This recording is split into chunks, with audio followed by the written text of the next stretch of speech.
n'est pas un échec. C'est une séparation.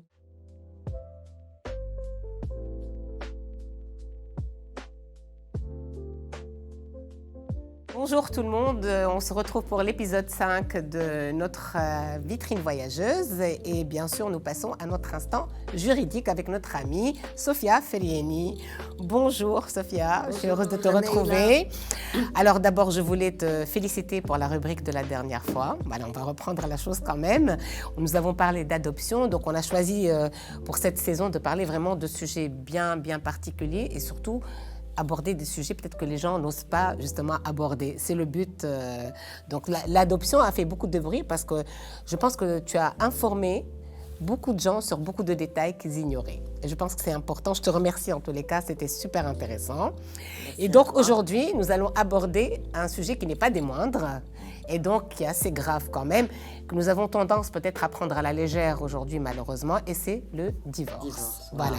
Alors je te cède la parole, Sophia. Alors merci Neila de me céder la parole et je souhaitais justement aujourd'hui parler, avant de parler de la procédure et du divorce et des points juridiques, je souhaitais parler de tout ce bouleversement que peut amener ce divorce. Oui. Et hélas, je dirais qu'il y en a de plus en plus. Et si tu permets, je souhaiterais donner ma définition du Bien divorce. Sûr. Donc, le couple est une alchimie et il suffit qu'un grain de sable fausse cette magie. Et dans ce cas, il est préférable de se séparer plutôt que de s'entre-déchirer. Tout à fait. Et souvent, nous sommes amenés, nous, avocats, quand nous avons, hélas, ce type de dossier, à connaître les raisons de ce divorce, parce qu'on se marie, c'est une construction, et puis ensuite il peut y avoir une mésentente, une évolution différente qui fait que le couple diverge, une autre personne, oui, un autre amour, oui. Et là, je dirais qu'on arrive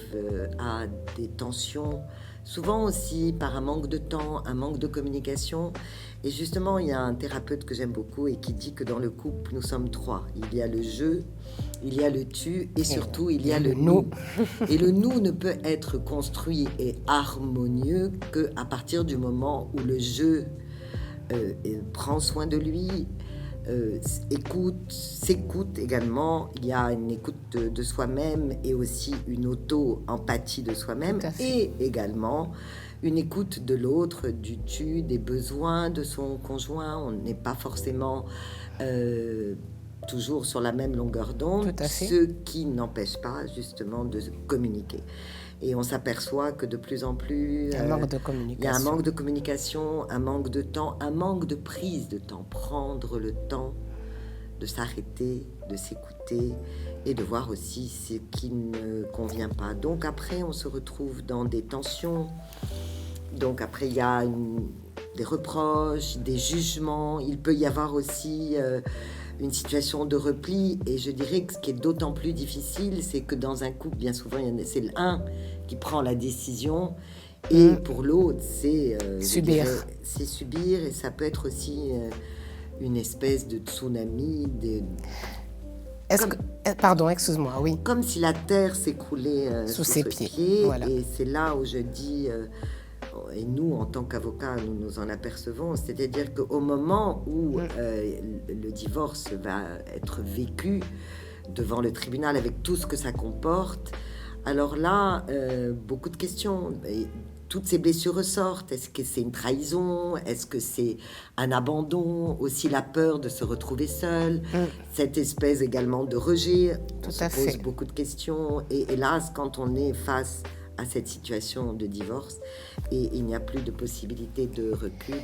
Est-ce que ça t'est déjà arrivé justement d'être face à justement un couple? Ça peut arriver aussi que à cause des non-dits, à cause justement du manque de communication, un couple peut arriver souvent devant un juge et se replie en fin de compte à la dernière minute, parce que justement par manque de communication à l'instant T, on aurait pu éviter justement d'avoir un avocat, d'aller au tribunal pour un divorce. Alors merci Naïla de parler de non-dit, parce que là aussi dans la communication non violente, nous disons le non-dit, c'est aussi les malentendus.